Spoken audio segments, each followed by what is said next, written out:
ബ്രഹ്മസൂത്രം 7-ാമത്തെ പേജില് ഉപോദ്ഘാത ഭാഷ നടക്കുകയാണ്. അഥവാ യത് ആത്മനോ മുഖ്യം സർവാന്തരത്വരൂപം പ്രത്യക്തം പ്രതീതിത്വം ബ്രഹ്മാസ്മീതി വ്യവഹാര ഗോചരത്വം ച ഉക്തം തദസിദ്ധം. അഥവാ എന്ന് പറഞ്ഞിട്ടേ അസ്മത് പ്രത്യേക ഗോചര വിഷയം ചിതാത്മകേ എന്ന് തുടങ്ങിയുള്ള ഭാഗത്തെ മറ്റൊരു രീതിയിൽ വ്യാഖ്യാനം നടത്തുക. നമ്മൾ കഴിഞ്ഞ പേജിൽ ഈ വ്യാഖ്യാനം ചെയ്തത് എങ്ങനെയായിരുന്നു? എവിടെ ഏതിന്റെ അധ്യാസം എന്നുള്ളതിനെ വ്യാഖ്യാനിച്ചു എന്നുള്ള രീതിയിലാണ്. ആത്മാവില് അനാത്മാധ്യാസമാണോ, അനാത്മാവിൽ ആത്മാധ്യാസമാണോ എന്നുള്ള ശങ്കയ്ക്ക് രണ്ടും പറഞ്ഞു. രണ്ട് രീതിയിൽ അധ്യാസം നടക്കൂല എന്നുള്ളതാട്ടോ പറഞ്ഞത്. എന്ന് പറയാൻ രണ്ട് രീതിയിലുമുള്ള ഭ്രമം നടക്കത്തില്ല. കാരണം ഭ്രമത്തിന് കാരണമാണ് സംസ്കാരം, സംസ്കാരത്തിന് കാരണമാണ് പ്രമയ്ക്ക് കാരണമാണ് യഥാർത്ഥ വസ്തു. ഇവിടെ യഥാർത്ഥ വസ്തു ഏതാണ് വരേണ്ടിയിരുന്നത്? ഇവിടെ യഥാർത്ഥ വസ്തു ഉണ്ടായിരുന്നെങ്കിൽ പ്രമേയം ഉണ്ടായേനെ. അപ്പോൾ യഥാർത്ഥ വസ്തു ഏതായിരിക്കണം എന്നുള്ളതാണ് പൂർവപക്ഷി പറയുന്നത്. നമ്മൾ നേരെ ഒരൊറ്റ കാരണം ഈ സോക്കോൾഡ് ഗുരുക്കന്മാർക്ക് ഒരു സാധനം അറിയത്തുള്ളൂ.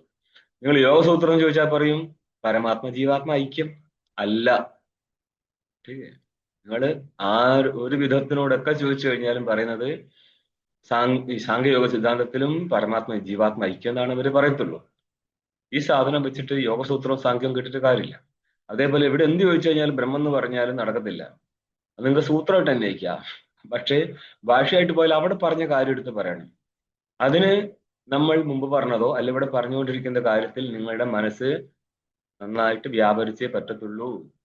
ഇതിന്റെ ഫണ്ടമെന്റൽ തിയറിയാണിത്. അവിടെ ചോദിച്ചിട്ടുള്ളൂ.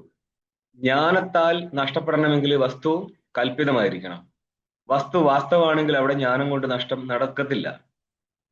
ടീക്ക്. അന്നപ്പോൾ കുണ്ടലിനി എടുത്തു വരുന്ന ഒരു ആചാര്യൻ അവര് വേദാന്തം പറഞ്ഞാൽ എന്ത് മനസ്സിലാവും? അല്ല, കുണ്ടലിയല്ലേ വേദാന്തം. ശാങ്കര ഭാഷത്തില് കുണ്ടലിനി എന്ന് പറഞ്ഞ സാധനമേ കൊണ്ടുവന്നിട്ടില്ല. പിന്നെ നിങ്ങൾ എങ്ങനെ കുണ്ടലിനി വേദാന്തത്തെ കൊണ്ടു കെട്ടിയത്? അല്ലല്ല, ഞങ്ങളെ ഗുരു പറഞ്ഞിട്ടുണ്ട്. അതാണ് പറഞ്ഞത്, നിങ്ങളെ ഗുരു പറഞ്ഞ സൈഡിലേക്ക് നിങ്ങളെ ഗുരു ആര് ചോദിച്ചടേ ഇവിടെ. ടീക്കേ. ആ ഗുരുഭക്തന്മാർ ഇത് പഠിച്ചാൽ നടക്കൂല എന്ന് പറയാൻ കാരണം അതാണ്. കാരണം നമ്മൾക്ക് ഗുരു കടിച്ച തലയാണെങ്കിൽ പിന്നെ ഒരിക്കലും രക്ഷപ്പെടുത്തില്ല. ഈ പക്ഷി കൊത്തിയ മാങ്ങ കഴിക്കത്തില്ല, പുഴു കടിച്ച മാങ്ങ കഴിക്കത്തില്ല എന്ന് പറഞ്ഞ പോലെ ഗുരു കടിച്ച തലയാണെങ്കിൽ പിന്നെ ഗോവിന്ദ ഒരു കണക്കിന് നടപടിയാകത്തില്ല. ഞാൻ ഈ ഫീൽഡിൽ കണ്ടതുകൊണ്ട്, ഇവരുടെ സ്ഥിതി കണ്ടതുകൊണ്ട് പറയാണ്, ഡൽഹി പ്രസ്ഥാനവും വേദാന്ത പ്രസ്ഥാനവും എവിടെയാണ് യോജിക്കുന്നത്? പക്ഷെ നമ്മൾക്ക് കിട്ടുന്ന എല്ലാം എന്തായിരിക്കും? രണ്ടും കൂടിയും ഒന്നിച്ചു വെച്ചൊരു സാധനമാണ്. ഇതല്ല സിദ്ധാന്തം. ഇത് പറഞ്ഞാൽ കുറച്ചെങ്കിലും മനസ്സിലാക്കാൻ ശ്രമിക്കുക. അതുമായിട്ട് ഇങ്ങോട്ട് വന്നേക്കരുത്. യൂഷ്മത് അസ്മത്തുക്കൾ തമ്മിൽ താതാത്മ്യം വാസ്തവത്തിൽ ഉണ്ടായിരുന്നു എങ്കിൽ ആ വാസ്തവ താതാത്മ്യത്തെ ഗ്രഹിക്കുന്ന ജ്ഞാനം യഥാർത്ഥ ജ്ഞാനമായേനെ. ഇതം രജതം എന്ന് യഥാർത്ഥ ജ്ഞാനം ഉണ്ടാകുന്നത് കൊണ്ടാണ് ഇതം രജതം എന്ന് ഭ്രമിക്കുന്നത്.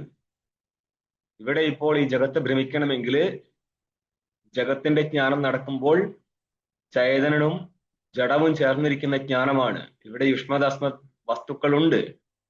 ഇങ്ങനെ യുഷ്മത് അസ്മത് വസ്തുക്കളുടെ ജ്ഞാനം ഭ്രമമാവണമെങ്കിൽ യുഷ്മത് അസ്മത് വസ്തുക്കളുടെ ജ്ഞാനം പ്രമേയം ഉണ്ടായിരിക്കണം എന്ന് പറയും. യുഷ്മത് അസ്മത്തുക്കൾ ചേർന്നിരിക്കുന്നതേ എല്ലാ ജ്ഞാനവും ഏത് ജഗത്തിൽ. അപ്പൊ അവിടെയാണ് പൂർവപക്ഷി പറയുന്നത്, ഇവിടെ ജഗത്തിൽ ഇപ്പോൾ യുഷ്മത് അസ്മത്തുക്കൾ ചേർന്നിരിക്കുന്നതാണ് എല്ലാ ജ്ഞാനം എന്ന് നിങ്ങൾ പറയുന്നു. അങ്ങനെ ഇരിക്കുന്ന ജ്ഞാനം ബ്രഹ്മമാവണമെങ്കിൽ യുഷ്മത് അസ്മത്തുക്കൾ ചേർന്നിരിക്കുമ്പോൾ അതിനെന്ത് വിളിക്കും? താതാത്മ്യം. അങ്ങനെ ഇരിക്കുന്ന ഒരു താതാത്മ്യം വാസ്തവത്തിൽ ഉണ്ടാവേണ്ടിയിരുന്നു. എങ്കിൽ മാത്രമേ ആ വാസ്തവ വിഷയജന്യമായിരിക്കുന്ന ഭ്രമ സംഭവിക്കത്തുള്ളൂ. ഭ്രമ സംഭവിച്ചാലേ സംസ്കാരം ഉണ്ടാകത്തുള്ളൂ. സംസ്കാരത്തിൽ നിന്നേ ഭ്രമം ഉണ്ടാകത്തുള്ളൂ. പക്ഷേ ഇതിന്റെ മൂലകാരണമായിരിക്കുന്ന താതാത്മ്യം, യുഷ്മദാസ്മത്തുക്കൾ തമ്മിലുള്ള താതാത്മ്യം സംഭവിച്ചിരിക്കത്തേയില്ല. പിന്നെ എവിടുന്നാണ് താദൃശ താതാത്മ്യത്തെ വിഷയീകരിക്കുന്ന പ്രമേയം ഉണ്ടാവുന്നത്? പ്രമേയില്ലെങ്കിൽ എവിടുന്നാണ് സംസ്കാരം ഉണ്ടാവുന്നത്? സംസ്കാരം ഇല്ലെങ്കിൽ എവിടുന്നാണ് ഭ്രമം ഉണ്ടാവുന്നത്? ആയതിനാൽ ഇതിനെ ഭ്രമം എന്ന് വിളിക്കാൻ പറ്റത്തില്ല. ഇത് പ്രമേയാകുന്നു എന്നാണ് പൂർവപക്ഷി അവതരിപ്പിക്കുന്നത്. ഇപ്പൊ മനസ്സിലായി? ഇതെങ്കിലും മനസ്സിലായി? ഇതെങ്കിലും എഴുതി വെച്ച് പഠിക്കാൻ പറ്റുമോ? അഥവാ യഥാത്മനോ മുഖ്യം സർവാന്തരത്വരൂപം പ്രത്യക്തം. അതായത് നമ്മൾ അസ്മത് പ്രത്യേക ഗോചരേ എന്ന് പറഞ്ഞ സമയത്ത് ആത്മാവിൽ എന്താണ്? പ്രത്യക്തമാണ്. അതേപോലെ പ്രതീതിത്വം മൂന്നൊയ്ക്കോ മുഖ്യം സർവാന്തരത്വരൂപം പ്രത്യക്തം. ആത്മാവിൽ പ്രത്യക്തമാണ് സർവാന്തരനായിക്കൊണ്ട് എന്ന് പറഞ്ഞാൽ സകല ആവരണങ്ങളായിരിക്കുന്ന ശരീരങ്ങളുടെയും ഉള്ളിൽ കോശാദികളുടെ ഉള്ളിൽ സർവാന്തരനായിരിക്കുന്നതാണ് ആത്മാ. അതുകൊണ്ടാണ് അവനെ പ്രത്യക് എന്ന് പറയുന്നത്. ആ പ്രത്യക്തവും പ്രതീതിത്വം, പ്രത്യയ ശബ്ദത്തിൽ പ്രതീതിത്വാത് പ്രത്യയം എന്ന് പറഞ്ഞു. അതേപോലെ എന്താണ് ഗോചര ശബ്ദത്തിൽ എന്താ അർത്ഥം എടുത്തത്? വിഷയത്വം എന്ന് പറഞ്ഞാൽ ബ്രഹ്മാസ്മീതി വ്യവഹാര ഗോചരത്വം, വ്യവഹാര വിഷയത്വം ച ഉക്തം, നീ പറഞ്ഞിരുന്നു. തഥാസിദ്ധം, അത് ശരിയല്ല. എന്തുകൊണ്ടാ? ഒന്ന് പ്രതീതിത്വാത് പ്രത്യയ എന്ന് പറഞ്ഞത്, അത് നടക്കത്തില്ല എന്നാണ് ആദ്യം പറയാൻ പോകുന്നത്. അഹമിതി പ്രതീയമാനത്വാത്, പ്രതീയമാനം എന്ന് പറഞ്ഞാൽ പ്രതീതിയുടെ വിഷയമാണ്. പ്രതീതിയും പ്രതീതിയുടെ വിഷയം തമ്മിൽ വ്യത്യാസമുണ്ട്. ഘടം പ്രതീതിയുടെ വിഷയമാണ്. പ്രതീതി എന്നുള്ളത് ഇത് തന്നെ മനസ്സിലാവണമെങ്കിൽ എത്രയോ പുറകോട്ട് പോകണം. അതായത് സൂര്യൻ പൃഥ്വിയാദി വസ്തുക്കളെ കിട്ടുമ്പോഴാണ് പ്രകാശകനാവുന്നത്, അല്ലെങ്കിൽ അവൻ പ്രകാശ സ്വരൂപമാണ്. പ്രകാശങ്ങളെ കിട്ടിയെങ്കിൽ മാത്രമേ അവൻ പ്രകാശകനാവത്തുള്ളൂ. ഇതേപോലെ ചേതനൻ പ്രകാശ സ്വരൂപനാണ്. അവന് പ്രകാശ വസ്തുക്കളെ കിട്ടുമ്പോൾ മാത്രമേ അവൻ പ്രകാശകനാവത്തുള്ളൂ. അപ്പോൾ പ്രതീതി എന്നുള്ളതിനെ എങ്ങനെ എടുക്കും? ജ്ഞാനസ്വരൂപം എന്ന് എടുക്കണം. അഹമിതി പ്രതീയമാനത്വ എന്ന് പറഞ്ഞാൽ ഞാനെന്ന് ഉള്ള പ്രതീതിക്ക് വിഷയമാവുന്നതിനാൽ, വിഷയമാണെങ്കിൽ അവൻ ആരാവത്തില്ല? പ്രതീതി ആവത്തില്ല. വാസ്തവത്തിൽ പ്രതീതി പ്രമാതാവായി മാറുകയാണ്. പ്രതീതി എന്നുള്ള ജ്ഞാനം പ്രമാതാവിന്റെ രൂപത്തിലിരുന്ന്, അല്ലെങ്കിൽ സാക്ഷിയുടെ രൂപത്തിലിരുന്ന്, അല്ലെങ്കിൽ ദ്രഷ്ടാവിന്റെ രൂപത്തിലിരുന്ന്, അല്ലെങ്കിൽ ജ്ഞാതാവിന്റെ രൂപത്തിലിരുന്ന് ജ്ഞേയത്തെ അറിയാണ്. അപ്പൊ ജ്ഞേയത്തെ അറിയുമ്പോൾ ജ്ഞേയ വസ്തുവാണെന്ത്? പ്രതീയമാനം. അപ്പോൾ അഹം എന്നുള്ള സ്ഥലത്ത് അഹം എന്നുള്ള പ്രതീയമാന വസ്തുവാണെന്ന് ഇത് പൂർവക്ഷി പ്രസം കാണുന്നത്. സോറി, ഇത് ആർക്കെതിരെയാ? പൂർവക്ഷി എന്ന് പറയാൻ പറ്റില്ല. പൂർവക്ഷിയുടെ ആണ് ഭാഷ്യം പോകുന്നത്. ആ പൂർവക്ഷിക്ക് എതിരെ പറയാണ്. സിദ്ധാന്തി എന്നും പറയാൻ പറ്റത്തില്ല. കാരണം സിദ്ധാന്തിക്ക് അറിയാം ചേതനൻ പ്രതീതിക്ക് വിഷയമല്ലെന്നുള്ളത്. ഓക്കെ, അപ്പോൾ പൂർവക്ഷിക്ക് എതിരെ അഭിപ്രായം ഉന്നയിക്കുന്നതാണ് അഹം എന്നുള്ള പ്രതീതി വിഷയമാണ് ചേതനൻ എന്നുള്ള സ്ഥിതിക്ക് പ്രതീതി ആവത്തില്ല, പ്രതീതിയുടെ വിഷയമാവത്തുള്ളൂ. ഏതുപോലെ അഹങ്കാരവത്. അപ്പോൾ നിങ്ങൾക്ക് ആത്മാ പ്രതീതി വിഷയ, അല്ലെങ്കിൽ ആത്മാ ന പ്രത്യക് അഹമിതി പ്രതീതി വിഷയത്വാത് അഹങ്കാരവത് എന്ന് വേറെ തന്നെ അനുമാനം ചെയ്യണം. ഇത്ര വന്നാൽ അതിൽ നിങ്ങൾ അനുമാനം ഉണ്ടായിക്കൊള്ളണം. അപ്പൊ എന്ത് പറ്റി? പ്രതീതിയല്ല, പ്രതീതിയുടെ വിഷയമാണ് ആത്മാ എന്നാണ് ഇവിടെ ആരോപണം നടത്തുന്നത് പൂർവക്ഷിക്കെതിരെ.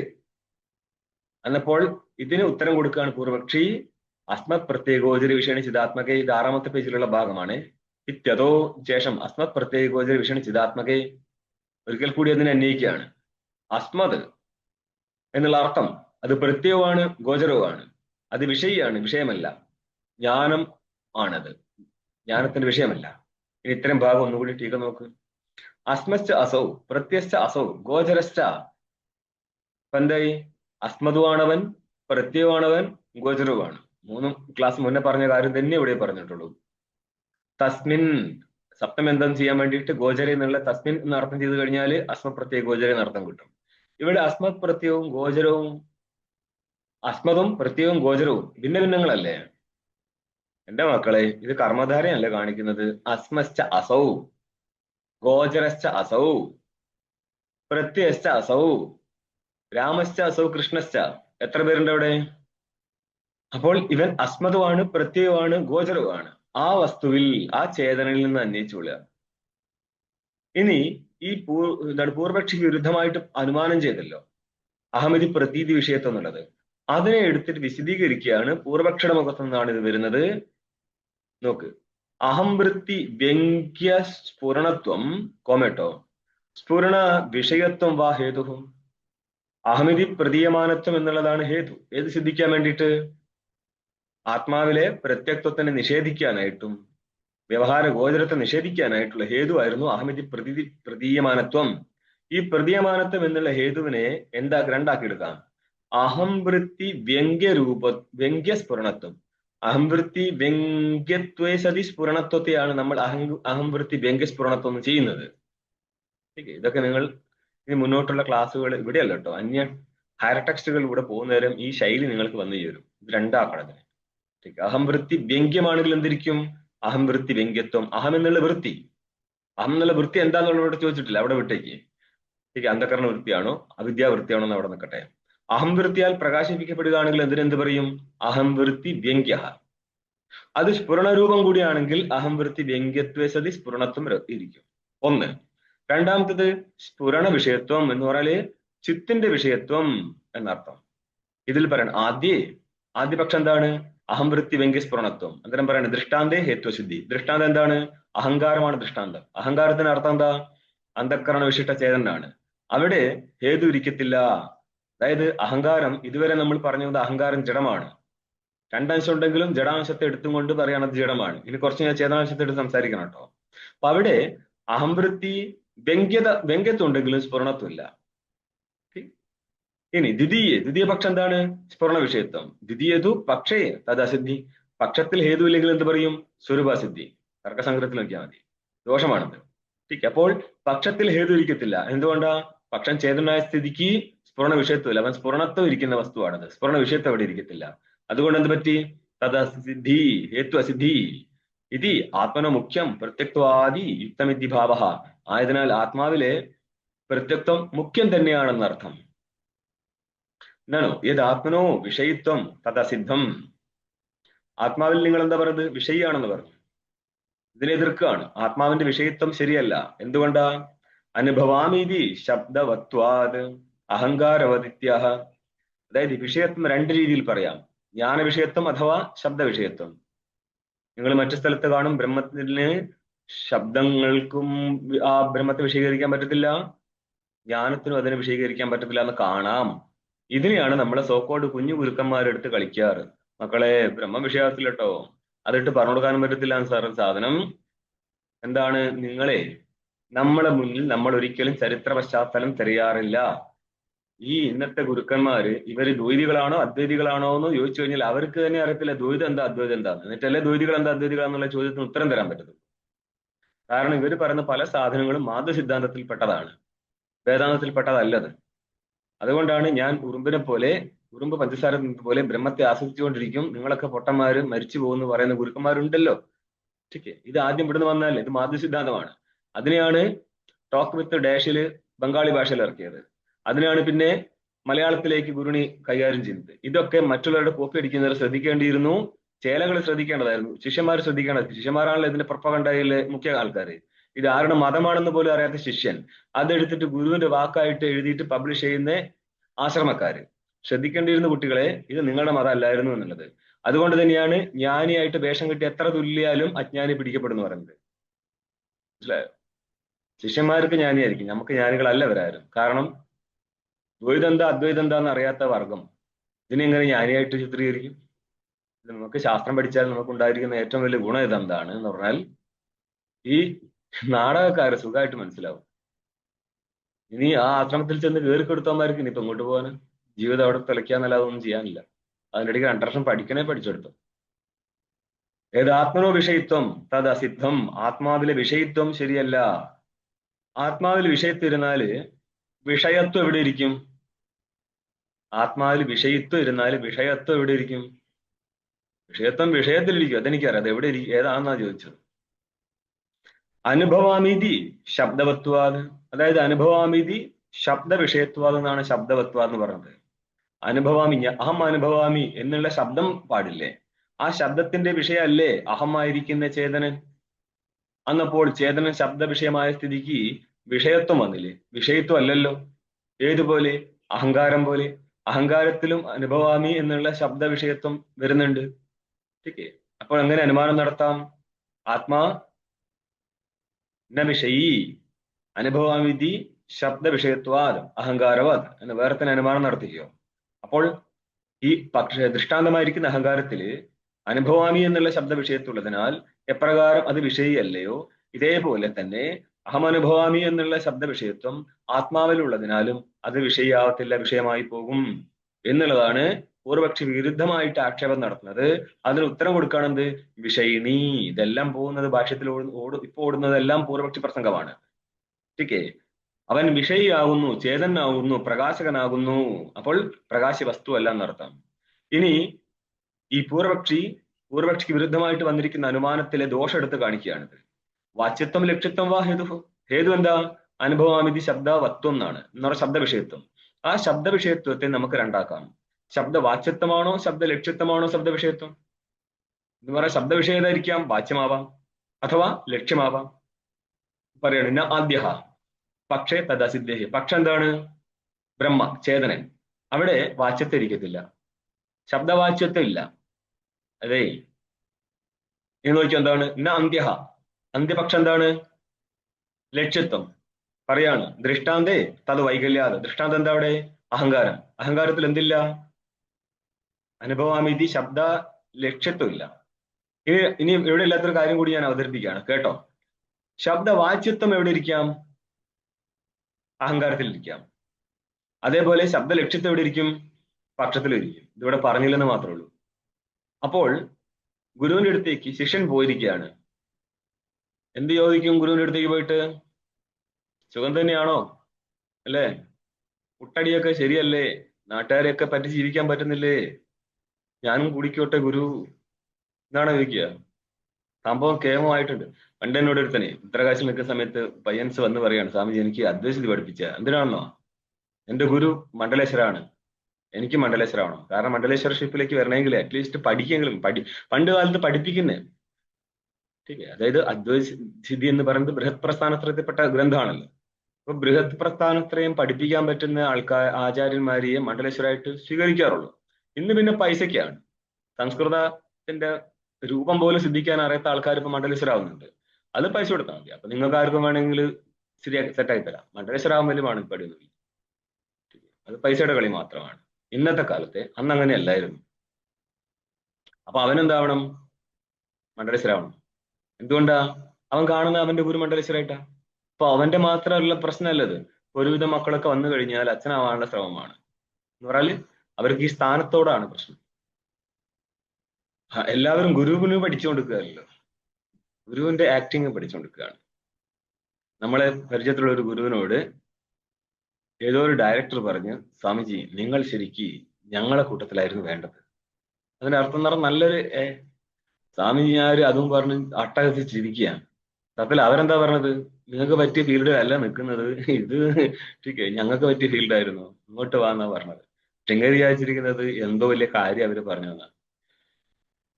അതിൽ ആനന്ദിക്കണമെങ്കിൽ എത്രമാത്രം പൊട്ടനായിരിക്കണം എന്നുള്ളത് അവര് പറഞ്ഞതിന്റെ മീനിങ് പോലും മനസ്സിലായിട്ടില്ല ആൾക്ക്.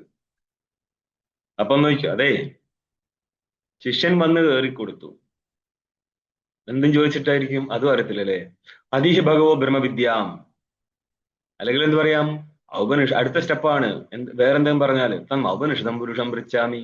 ഉപനിഷത്ത് പ്രതിപാദനായിരിക്കുന്ന പുരുഷനെയാണ് ഞാൻ ചോദിക്കുന്നത്. ടീക്കേ, ഉപനിഷത്തിലെ കുണ്ടലിനെ പ്രതിപാദിച്ചിട്ടില്ലേ? ഇല്ലല്ലേ. ഉപനിഷത്തിൽ എവിടെയെങ്കിലും കുണ്ടലിനി ഉണ്ടായിരുന്നെങ്കിൽ ഭാഷകാരന് എഴുതിയാനെ ഇത് നമ്മളെ കുണ്ടലിനിയാണ് കേട്ടോ. ഭാഷകാരന്റെ കാലത്ത് കുണ്ടലിനി ഇല്ലാത്ത വലിയ കാര്യം. ഇല്ലെങ്കിൽ അങ്ങനെ ഒരു മുച്ചൂടും മുടിച്ചു വിട്ടേനതിന്.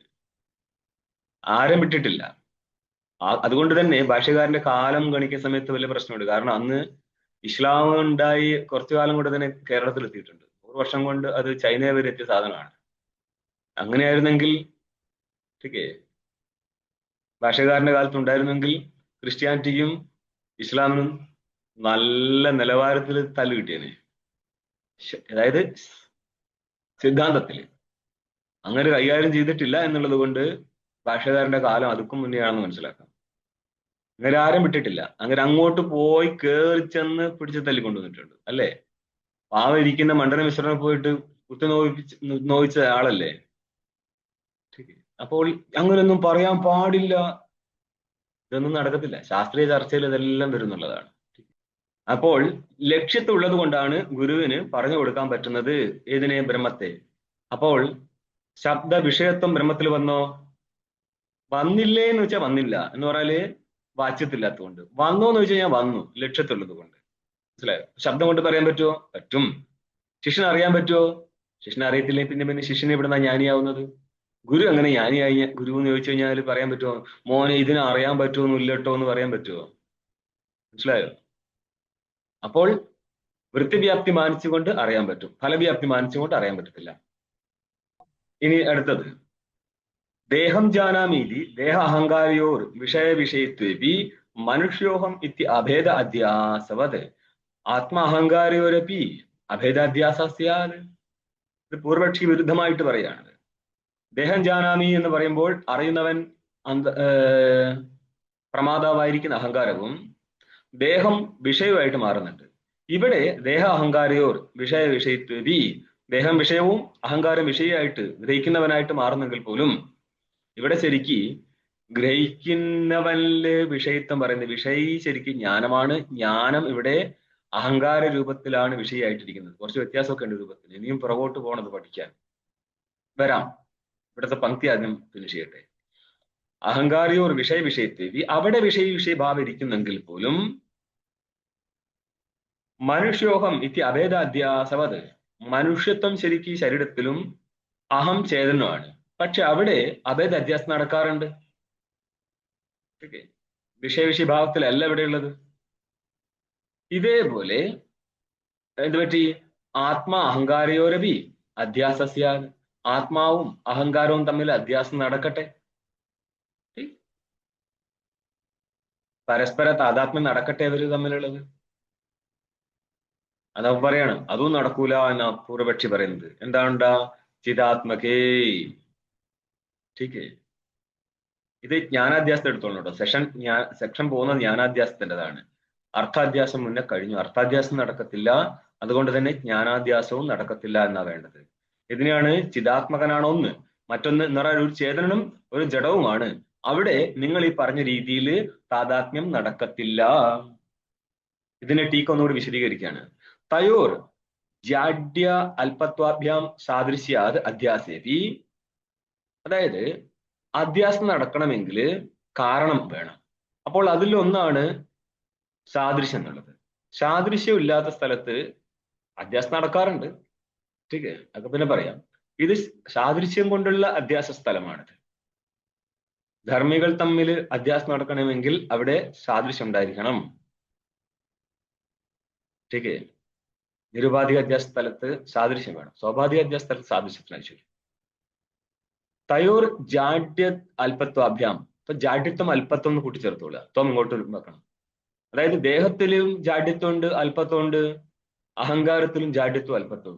ഇത് അഹങ്കാരം അന്ധക്കരണ വിശിഷ്ട ചേതനാണ് അഹങ്കാരമെങ്കിൽ പോലും അഹങ്കാരത്തിന്റെ ജഡാംശത്തെ എടുത്തിട്ടാണ് അവിടെ സംസാരിക്കുന്നത്. ചേതനാംശത്തെ എടുത്തിട്ട് സംസാരിക്കാം. ഇവിടെ അങ്ങനെയില്ല. പറയാണ് ജാഡ്യത്വ അല്പത്വാഭ്യാം സാദൃശ്യാത്, സാദൃശ്യം ഉള്ളത് കൊണ്ട് അധ്യാസേപി, എവിടെ അധ്യാസം നടക്കും? അഹം മനുഷ്യ എന്നുള്ള സ്ഥലത്ത് അധ്യാസം നടക്കും. പക്ഷേ ചിതാത്മനി അനവച്ഛനെ, ചിതാത്മാ എന്നുള്ളത് അവച്ഛേദകമായിട്ട് ഒന്നും ഇരിക്കാത്ത കേവല വ്യാപക സ്വരൂപനാണ്, അനവച്ഛന സ്വരൂപനാണ്. അവിടെ ജാഡ്യ അല്പ അഹങ്കാരാദേ ന അധ്യാസഹ. ഇവിടെ ഒരു പദം കുറച്ചുകൂടി ക്ലാരിറ്റി വേണ്ടതായിരുന്നു.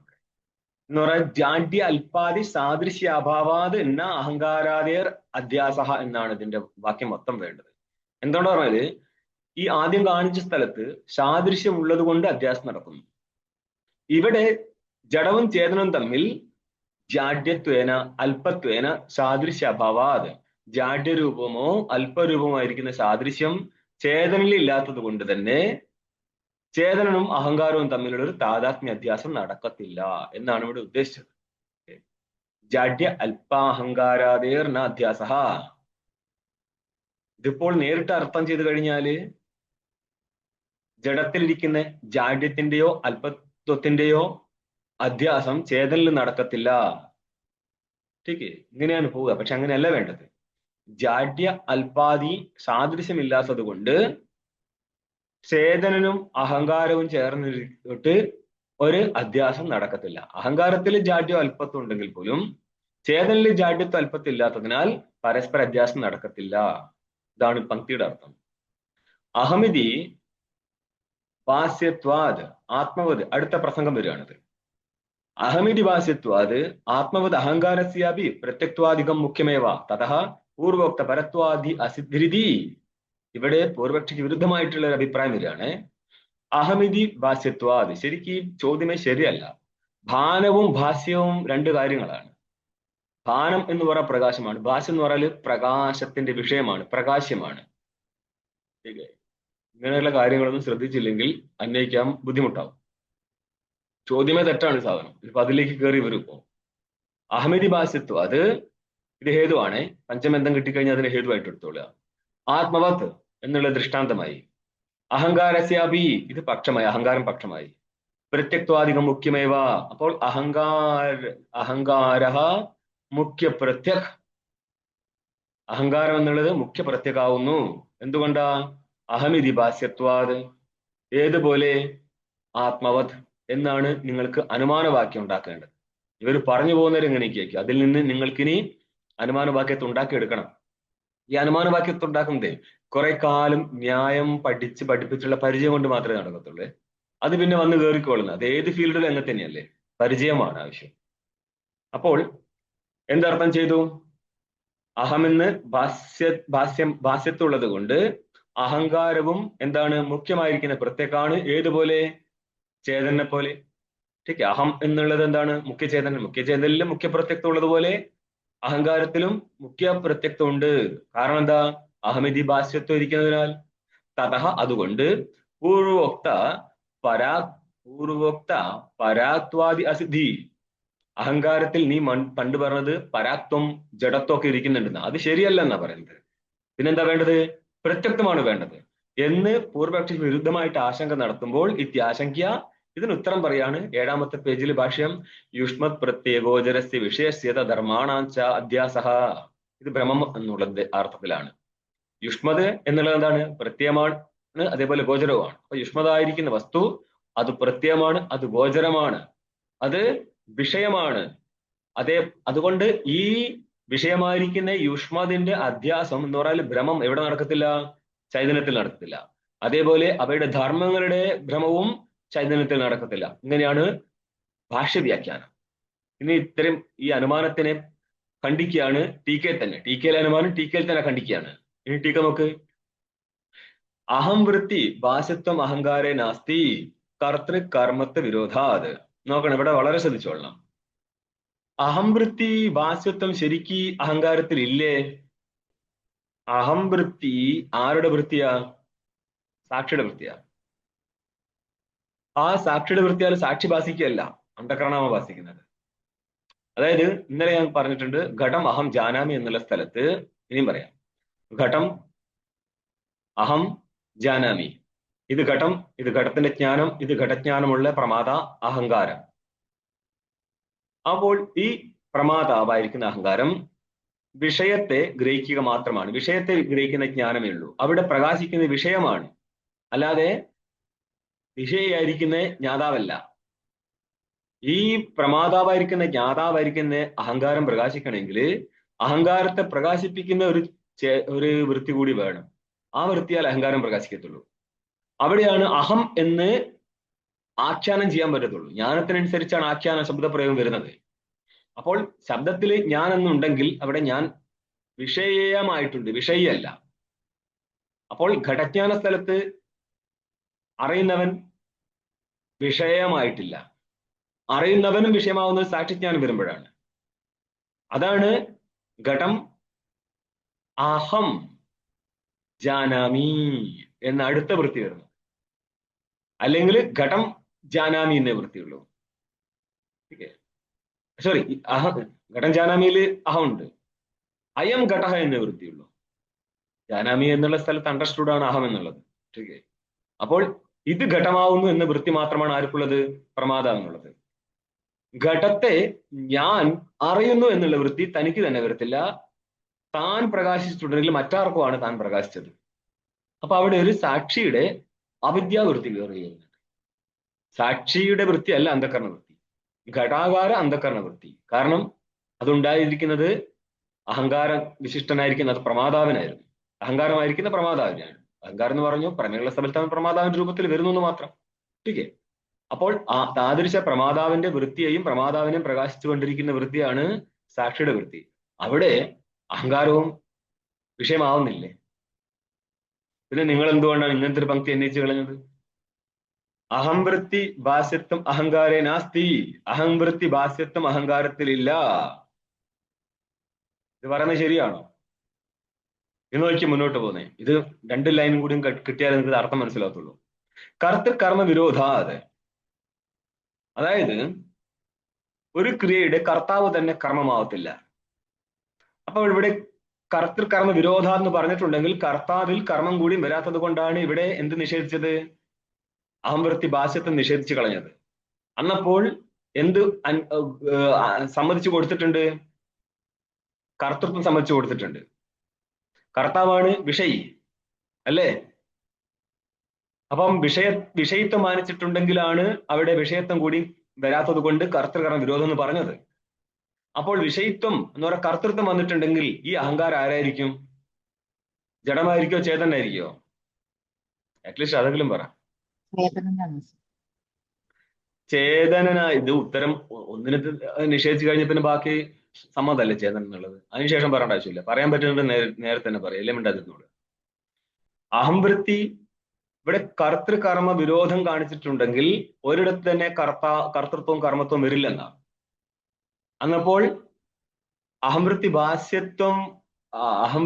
ഭാഷ്യത്വം അഹങ്കാരി നാസ്തി എന്ന് പറഞ്ഞത് കൊണ്ട് വിഷയത്വം ഇല്ല, അതുകൊണ്ട് തന്നെ കർമ്മത്വം ഇല്ല.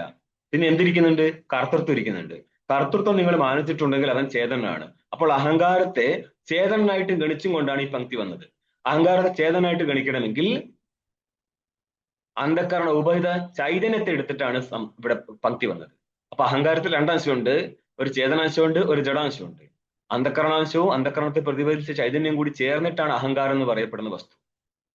മനസ്സിലായോ? അപ്പോൾ ചേതന എടുത്തിട്ടാണ് ഇവിടെ സംസാരിച്ചത്. ഇങ്ങനെ മാറിക്കൊണ്ടിരിക്കുക. അടുത്ത പങ്ക്തി വയ്ക്കുവോ? ചിത് ഭാസ്യത്വം ചിതാത്മനി നാസ്തി ഹേത്വസിദ്ധി. ഇവിടെ ഹേതു എന്തായിരുന്നു? ഭാസ്യത്വം, അഹമിതി ഭാസ്യത്വം. അഹമിതി ഭാസ്യത്വം ചിതാത്മനി ചിദ്ഭാസ്യത്വം ചിതാത്മനി നാസ്തി ഹേത്വസിദ്ധി. അതായത് നിങ്ങളുടെ ദൃഷ്ടാന്തം എന്തായിരുന്നു? ആത്മപദന. ഇവിടെ ദൃഷ്ടാന്ത ആത്മാവാണ്, ചൈതന്യമാണ്.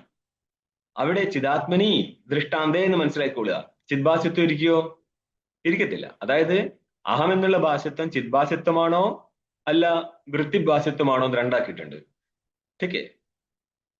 അപ്പം വൃത്തിഭാസ്യത്വം എവിടെ ഇരിക്കത്തില്ല? ചൈതന്യത്തിൽ ഇരിക്കത്തില്ല. അതുകൊണ്ട് അഹങ്കാരത്തെ ചൈതന്യമാക്കി എടുത്തിട്ടാണ് പറഞ്ഞത് കർമ്മകർത്ത വിരോധം. ഇനി ചിദ്ഭാസ്യത്വം പറഞ്ഞാലോ? ചിദാത്മനി നാസ്തി ഹേത്വസിദ്ധി. ചിദ്ഭാസ്യത്വം പറയാമായിരുന്നു എവിടെ?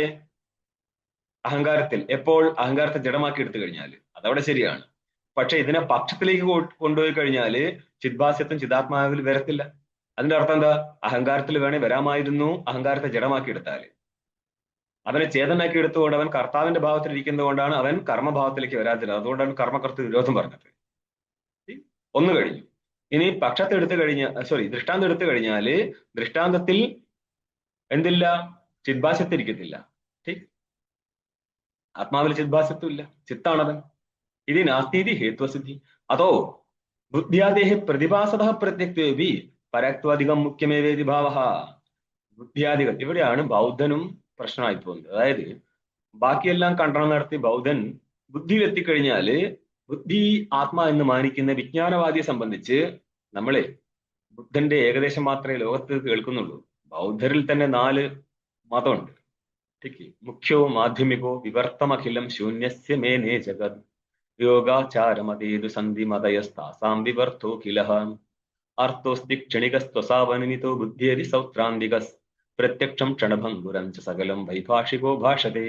ഇതെല്ലാം എഴുതിയെടുത്തത്. ടീക്കെ പോസ് ചെയ്ത് എഴുതിക്കോളുക.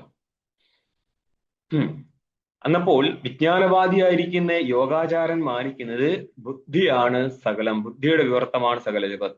ഇത് ബുദ്ധി എന്നുള്ളത് ക്ഷണിക വൃത്തിജ്ഞാനത്തെ എടുത്തിട്ടാണ് കേട്ടോ. അല്ലാതെ ആ വൃത്തിജ്ഞാനത്തിന്റെ ഉപാദാനമായിരിക്കുന്ന ബുദ്ധിസ്വരൂപത്തെ എടുത്തിട്ടല്ല പറഞ്ഞ് സംസാരിക്കുന്നത്. എന്ത് ചെയ്യാന്? അപ്പൊ നോക്കിയോ, ബുദ്ധിയാദേഹേ പ്രതിഭാസത പ്രത്യുക്തി. കാരണം ബുദ്ധിയും ബുദ്ധി ഉദ്ദേശിച്ച് 2 സ്ഥലത്ത് ബുദ്ധിശബ്ദ പ്രയോഗം നടത്തും. ബുദ്ധിയുടെ വൃത്തിയിലും ബുദ്ധിശബ്ദ പ്രയോഗം നടത്തും.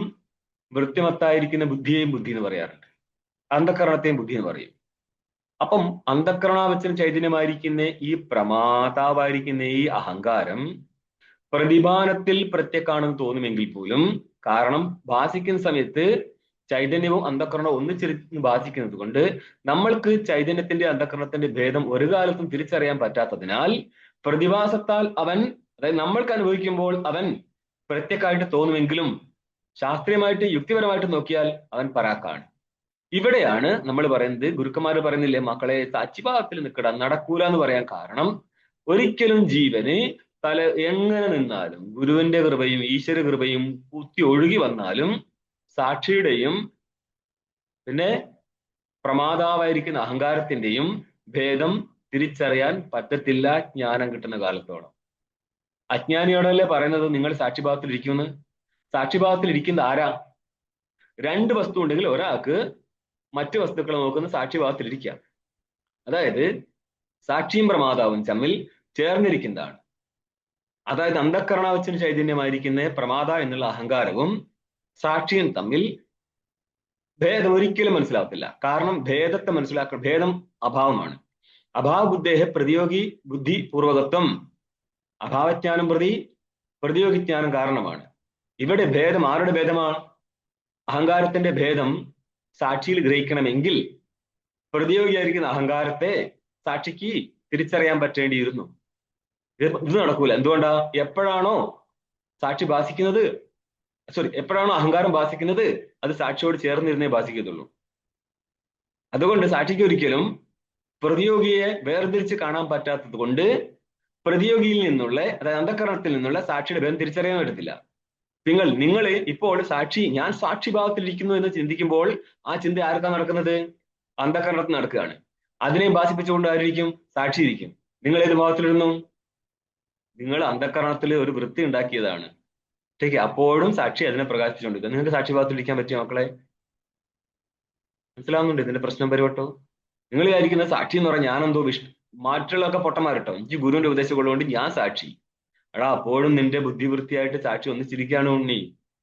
മനസ്സിലാകണ്ടോ? അല്ലല്ല, എനിക്ക് വൃത്തി വന്നിട്ടുണ്ട്. നിന്റെ വൃത്തി അന്ധകരണ വൃത്തി, അതിനെയും ഭാസിപ്പിച്ചുകൊണ്ട് സാക്ഷി വേറെ അടുത്ത് അവിടെ തന്നെ നിൽക്കുന്നുണ്ട്. നീ അപ്പോഴും സാക്ഷിയായിട്ടില്ല. കാരണം നീ അന്ധകരണം ഉണർന്നപ്പോൾ, അന്ധകരണത്തിൽ സാക്ഷി എന്നുള്ള വൃത്തി ഉണ്ടായപ്പോൾ പോലും സാക്ഷി ആ വൃത്തിയും പ്രകാശിപ്പിച്ചുകൊണ്ട് അന്ധകരണത്തോട് കൂടെ ചേർന്നിരിക്കുകയാണ്. നിനക്ക് എവിടെ നിന്നാണ് ഭേദജ്ഞാനം ഉണ്ടായി?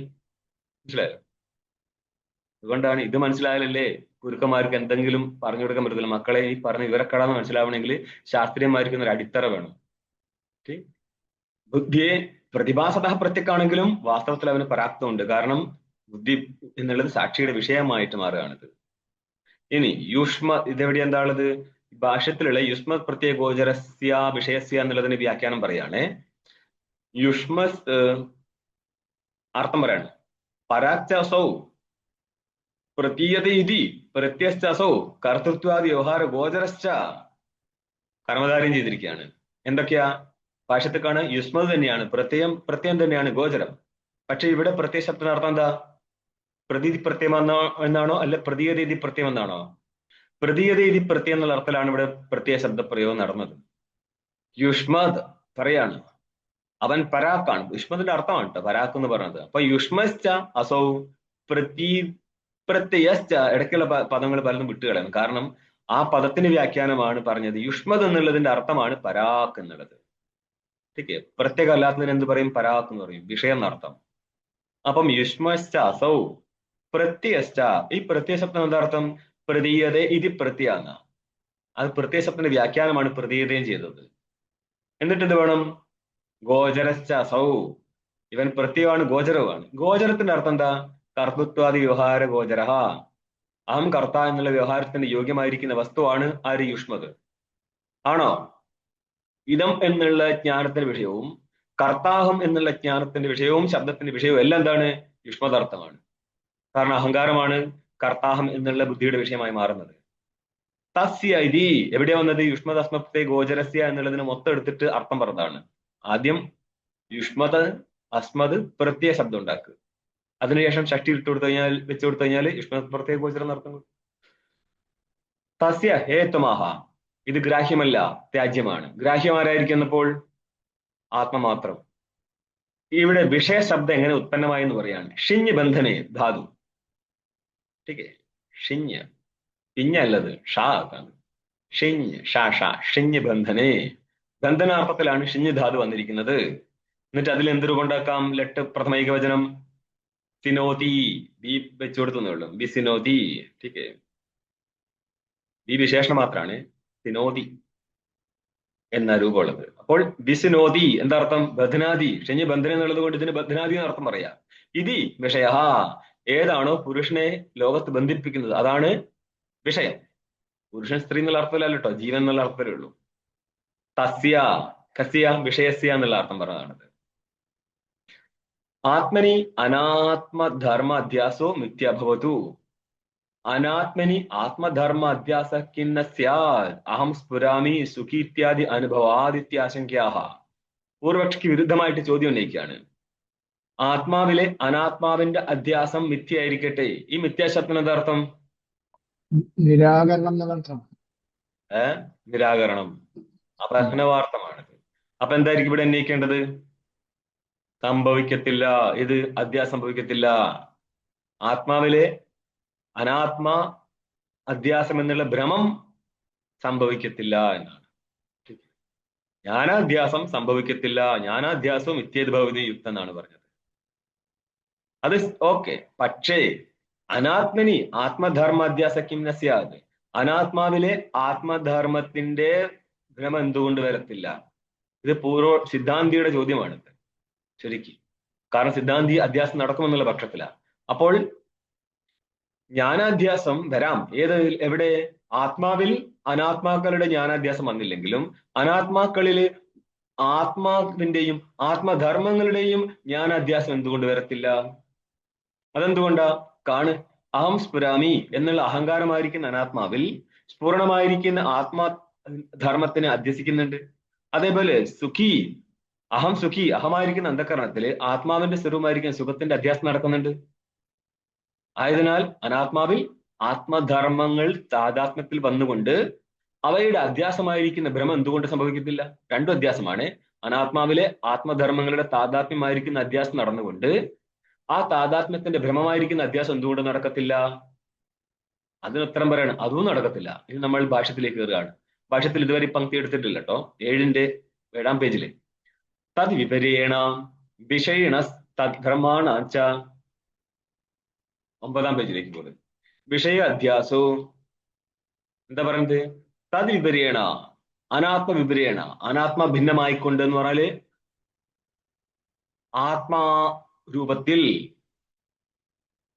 ആത്മാവെന്താണ്? വിഷയാണ്. വിഷയിണ തദ്ധർമാണാഞ്ച, ആത്മാവിന്റെയും ആത്മധർമ്മങ്ങളുടെയും അധ്യാസോ എവിടെ? വിഷയേ അനാത്മനി, അനാത്മാവിൽ മിഥ്യേത് ഭവതി യുക്തം. അപ്പൊ ഇവിടുത്തെ അധ്യാസം എന്നുള്ളത് ജ്ഞാനാധ്യാസമാണ്. ജ്ഞാനാധ്യാസം മിഥ്യ എന്ന് പറഞ്ഞാല് നടക്കത്തില്ല, അപലാപം ചെയ്യാണ്, നിരാകരിക്കുകയാണ്. അപ്പം എവിടെയുള്ള ഭ്രമമാണ് നിഷേധിച്ചിരിക്കുന്നത്? ഇവിടെ വിസിനോതി ബദ്നാദീതി വിഷയസ്. അപ്പൊ അതിന് മുന്നോട്ട് പോയല്ലോ അല്ലെ. അപ്പം തദ് വിപരീണ എന്താണ്? അനാത്മ വിപരീണ. അതിന്റെ അർത്ഥം ടീക്ക നോക്ക്. തസ്മാത് വിപര്യ തദ് വിപര്യ തേന തദ് വിപരീണ, അതിൽ നിന്ന് വിപരീതമായി കൊണ്ട് എന്നർത്ഥം. ഏതിൽ നിന്ന്? ഇപ്പൊ ടീക്കാകാരൻ പറയാണ് തസ്മാത് ആത്മനഹ, ആ ആത്മാവിൽ നിന്ന് വിപരീതമായിക്കൊണ്ട്. വിപരീതത്തിന് എന്താ അർത്ഥം? വിരുദ്ധ സ്വഭാവ. അനാത്മാവിൽ നിന്നും വിരുദ്ധ സ്വഭാവത്തിൽ എന്നർത്ഥം. അപ്പോൾ വിരുദ്ധ സ്വഭാവം എന്താണ്? ചൈതന്യം എന്നർത്ഥം. ആത്മവിരുദ്ധമായ സ്വഭാവം ചൈതന്യ സ്വരൂപം. ഇതെന്തിനാ തൃതീയ എന്തിനാ വന്നത് അവിടെ? പറയാണ് ടീക്കാകാരൻ ഇത്തം ഭാവേ തൃതീയ. നിങ്ങൾക്ക് വ്യാകരണത്തില്, പാണിനീയ വ്യാകരണത്തില് ഇത്തഞ്ച ഭൂതലക്ഷണേ ഇത്തം ഭൂതലക്ഷണേ എന്നൊരു സൂത്രമുണ്ട് 2-3-21. അവിടെ ഉദാഹരണം കൊടുക്കും. അവിടെ ബാലമനോരമയിൽ പറയും കിഞ്ചിത് പ്രകാരം പ്രാപ്തസ്യ ലക്ഷണേ തൃതീയ സ്യാദ്. ഏതെങ്കിലും ഒരു ലക്ഷണം, അതായത് മറ്റൊരു വസ്തുവിനെ ജ്ഞാപനം നടത്താനുള്ള ഒരു സ്വരൂപം അവിടെ ഉണ്ടെങ്കിൽ ആ ജ്ഞാപകനുമായിട്ട് തൃതീയ അന്വയിക്കാം, തൃതീയ വിഭക്തി അന്വയിക്കാം. അതായത് ഒരാൾ താപസനാണ്, അതെന്തുകൊണ്ടാ? ജട പിടിച്ചിരിക്കുകയാണ്. അതായത് ജട അല്ലെങ്കിലും പിടിക്കും. ജട പിടിച്ചുകൊണ്ട് താപസനാകുമെന്നൊക്കെ ചോദിച്ചു കഴിഞ്ഞാൽ ആ പരിപാടി ഒന്നുമില്ല. ജട മര്യാദ കുളിച്ചാൽ പോലും കുളിച്ചിട്ട് മുടി ചീകുന്നത് ശരിയല്ലെങ്കിലും ജട പിടിക്കും. ജട പിടിക്കുന്നതിൽ വലിയ ഐതിഹാസികതയൊന്നുമില്ല. പണ്ട് നമ്മൾ ബ്രഹ്മചര്യകാലത്ത് നമ്മൾക്ക് മുടി കെട്ടി ഉടമ കെട്ടിയിട്ട് അതിൽ ജട പിടിക്കാറുണ്ടായിരുന്നു. ചില സ്വാമിമാര് അതിപ്പോൾ ആക്കരുതേ. മലയാളികൾക്കൊരു എന്താണ് അന്ധവിശ്വാസത്തിന്റെ ഉത്തരങ്ങല്ലേ. പലരും വിചാരിച്ചിരിക്കുന്നത് ഈ ജട മുറിച്ച ചോര വരുന്ന. എന്റെ മക്കളെ, അത് ജട എന്നുള്ള മുടിയാണ്. അത് മുറിച്ച എവിടുന്ന ചോര വരുന്നത്? ആരോട് പറഞ്ഞു കൊടുക്കും? അപ്പോൾ ഇത് വലിയ കാര്യമൊന്നുമില്ല, ആർക്കും ജട വരും, ഒരേ കുളിച്ചില്ലെങ്കിലും ജട വരും. ഇവിടെ നമ്മള് അത് വിട്ട് കമണ്ഡലുന ഛാത്രഹ ശിഷ്യേണ ഉപാധ്യായ എന്നൊക്കെ ദൃഷ്ടാന്തം കൊടുത്തത്. ശിഷ്യേഹി അനവധി ശിഷ്യന്മാരിരിക്കുകയാണ്. അപ്പൊ വന്നു കയറിയ ആള് ഉപാധ്യായൻ, പഠിപ്പിക്കാനുള്ള, അല്ലെങ്കിൽ ആ വീട് ആരുടേതാണോ അങ്ങനെ ഉപാധ്യായനാണ്. കാരണം അവിടുത്തെ വീട്ടിലേക്ക് കുട്ടികൾ പോകുന്നുണ്ട്. അപ്പൊ ഈ ഒരു ലക്ഷണം വെച്ചിട്ട് എന്ത് പറയാം? ലക്ഷ്യമായിരിക്കുന്ന വസ്തുവിനെ കണ്ടെത്താം. അപ്പോൾ ലക്ഷണത്തോടു കൂടി നമുക്ക് തൃതീയ ഉപയോഗിക്കാം. അപ്പൊ ജഡാഭിഹ താപസഹ എന്ന് പറഞ്ഞാലും, കമണ്ഡലുന ഛാത്രഹ എന്ന് പറഞ്ഞാലും, ഛാത്രൈഹി ഉപാധ്യായ എന്ന് പറഞ്ഞാലും, ഉപാധ്യായനായിരിക്കുന്ന ഉപലക്ഷ്യത്തെ കണ്ടെത്താൻ വേണ്ടിയിട്ട് ഉപലക്ഷണമായിട്ടാണ് ആര് വന്നത്? ഛാത്രകൾ വന്നത്. അപ്പൊ ആ ഛാത്രകളോടുകൂടി നമുക്ക് തൃതീയാന്തം പ്രയോഗം നടത്താം. ഇവിടെ ഇപ്പോൾ തത് വിപരീണ, വിപരീയ സ്വഭാവത്താൽ, ഇപ്പൊ വിപരീയം ലക്ഷണമായിക്കൊണ്ട് വിപരീതം എന്നല്ല അർത്ഥം. അപ്പൊ ജഡവിപരീതം എന്തായിരിക്കും? ചേതനായിരിക്കും. അപ്പൊ ചേതന ലക്ഷ്യമായി മാറും. അപ്പൊ ചേതന ലക്ഷീകരിക്കാൻ വേണ്ടിയിട്ട് ചെയ്തിരിക്കുന്ന ലക്ഷണത്തിൽ തൃതീയ പ്രയോഗിക്കാം. അപ്പോൾ തത് വിപരീയം ലക്ഷണമായതിനാൽ വിപരീത സ്വഭാവത്തോടുകൂടിയിരിക്കുന്ന ചേതന ഗ്രഹിക്കാൻ വേണ്ടിയിട്ട് പറയുമ്പോൾ നമ്മൾക്ക് ലക്ഷക ശബ്ദത്തില് എന്ത് ചെയ്യാം? തൃതീയ ഉപയോഗിക്കാം. അതാണ് വിപരീയേണ എന്ന് പറഞ്ഞത്. ഇതാണ് പറഞ്ഞത് ഇത്തംഭാവെ തൃതീയ. എന്തായിരിക്കും? ചൈതന്യാത്മാ എന്നർത്ഥം കിട്ടും. ചൈതന്യാത്മന. അപ്പൊ ചൈതന്യാത്മന വിഷയിണ തദ്ധർമാണാച്ച യോ അഹങ്കാരാദു വിഷയ അധ്യാസ സമിത്യേതി നാസ്തീതി ഭവതി യുക്തം അധ്യാസ സാമഗ്ര്യഭാവാത്. അപ്പം വിഷയുടെ, അപ്പൊ ചൈതന്യാത്മന എന്നുള്ളത് ഏതിന്റെ അർത്ഥം പറഞ്ഞതാണെന്നോ? തത് വിപരീണ എന്നുള്ളതിന്റെ അർത്ഥമാണ് ശരിക്കും ചൈതന്യാത്മന എന്നുള്ളത്. അനാത്മ വിപരീയമായി. അപ്പോൾ ചൈതന്യാത്മന ശരിക്കും ഒരു കോമ ഇടുന്നതാണ് നല്ലത്. ഇനി പറയാണ് വിഷയിണ തദ്ധർമാണ, വിഷയുടെയും വിഷയുടെ ധർമ്മങ്ങളുടെയും. വിഷയാരാ? ചേതനൻ. ठीक है. യോ അഹങ്കാരാദു വിഷയ അധ്യാസ, വിഷയത്തിൽ, വിഷയം ഏതാണ്? അഹങ്കാരാദി വിഷയങ്ങളിൽ യാതൊരു അധ്യാസമുണ്ടോ? ഈ അധ്യാസം ജ്ഞാനാധ്യാസമാണ്. സ മിഥ്യേതി ഭവതി യുക്തം എന്ന് പറഞ്ഞ അർത്ഥം നാസ്തിതി ഭവതി യുക്തം. മിഥ്യയ്ക്ക് അർത്ഥം നാസ്തി എന്നാണ്, അപലാപം ചെയ്യാണ്. അതായത് ആത്മാവിന്റെയോ ആത്മധർമ്മങ്ങളുടെയോ അനാത്മാക്കളിലെ ഭ്രമം അത് സംഭവിക്കാൻ പാടില്ലായിരുന്നു. കാരണം പണ്ട് ഭ്രമം നടന്നിട്ടില്ല. എന്തുകൊണ്ടാ? താദൃശ വിഷയമില്ലാത്തത് കൊണ്ട്. ഇതാണ് പറയുന്നത് അധ്യാസ സാമഗ്രി അഭാവ. അധ്യാസത്തിന്റെ സാമഗ്രി ആരാ? നോക്കി മുന്നോട്ടേക്ക് ഏതാ പറയുന്നത്? നഹി അത്ര പൂർവപ്രമാഹിത സംസ്കാര സാദൃശ്യം അജ്ഞാനം വാസ്തി. ഇവിടെ ഇപ്പോൾ പൂർവപ്രമാ നടക്കത്തില്ല. എന്തുകൊണ്ടാ? വിഷയമില്ലാത്തത് കൊണ്ട്. ഏതായിരുന്നു വിഷയം വേണ്ടിയിരുന്നത്? ആത്മാവിലെ അനാത്മാവിന്റെ താതാത്മ്യമാണ് വിഷയം. അത് നടക്കത്തില്ല. അതുകൊണ്ട് തന്നെ പ്രമേയം ഉണ്ടാകത്തില്ല. പ്രമേയമില്ലാത്തതുകൊണ്ട് സംസ്കാരമില്ല. സംസ്കാരമില്ലാത്തതുകൊണ്ട് ഭ്രമം നടക്കത്തില്ല. പിന്നെ എന്താണ് ഭ്രമത്തിന് കാരണം? സാദൃശ്യം. പിന്നെന്താ കാരണം? അധിഷ്ഠാനത്തിന്റെ അജ്ഞാനം. ഇതൊന്നും തന്നെ ഇല്ല. അഹമെന്ന് ആ അധിഷ്ഠാനത്തിന്റെ ജ്ഞാനമുണ്ട്. സാദൃശ്യം വ്യക്തി തമ്മിൽ ഇല്ലതാനും. പൂർവ്വപ്രമായിൽ നിന്നുണ്ടാകുന്ന സംസ്കാരമില്ല. പിന്നെ എവിടുന്നാണ് അധ്യാസം നടക്കുന്നത്? ഭ്രമാത്മകമായിരിക്കുന്ന അധ്യാസം എവിടെ നടക്കാനാണെന്ന് അർത്ഥം. നിരവയവ നിർഗുണ സ്വപ്രകാശാത്മനി ഗുണ അവയവ സാദൃശ്യശ്ച അജ്ഞാനശ്ച അയോഗാത്. നിരവയവനായിരിക്കുന്ന ആത്മാ അല്ലേ, സാവയവമായിരിക്കുന്ന യുഷ്മദാർത്ഥം. നിർഗുണമായിരിക്കുന്ന ആത്മാ, സഗുണനായിരിക്കുന്ന യുഷ്മദാർത്ഥം. ഇവ തമ്മിൽ എങ്ങനെയാണ് സാദൃശ്യം ഉണ്ടാകുന്നത്? സമാനത വേണ്ടേ? സ്വപ്രകാശാത്മനി, സ്വയം പ്രകാശനായിരിക്കുന്ന ആത്മാവിൽ ഗുണ അവയവ സാദൃശ്യശ്ച അയോഗാതം എന്ന് വെച്ചോ. ഗുണം കൊണ്ടുള്ള സാദൃശ്യമോ അവയവം കൊണ്ടുള്ള സാദൃശ്യമോ സംഭവിക്കത്തില്ല. മാത്രമല്ല അധ്യാസത്തിന്റെ മൂലകാരണമായിരുന്നു അജ്ഞാനം. അജ്ഞാനവും ഇല്ല. എന്തുകൊണ്ടാ? സ്വയം പ്രകാശാത്മാവാണ്. അവിടെ എവിടുന്ന അജ്ഞാനമുള്ളത്? ആ സ്വയം പ്രകാശാത്മാവിന് ഇങ്ങോട്ടുണ്ട് ചെന്നൈക്ക്. ഓം പൂർണ്ണമദഃ പൂർണ്ണമിദം പൂർണ്ണാത് പൂർണ്ണമുദച്യതേ പൂർണ്ണസ്യ പൂർണ്ണമാദായ പൂർണ്ണമേവാവശിഷ്യത്തെ. ഓം ശാന്തി ശാന്തി ശാന്തി.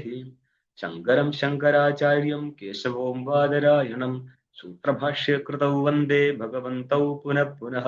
ഈശ്വരോ ഗുരുരാത്മേതി മൂർത്തിഭേദ വിഭാഗിനെ വ്യോമവദ്വ്യാപ്തദേഹായ ദക്ഷിണാമൂർത്തയേ നമഃ. ഓം ശാന്തി ശാന്തി ശാന്തി.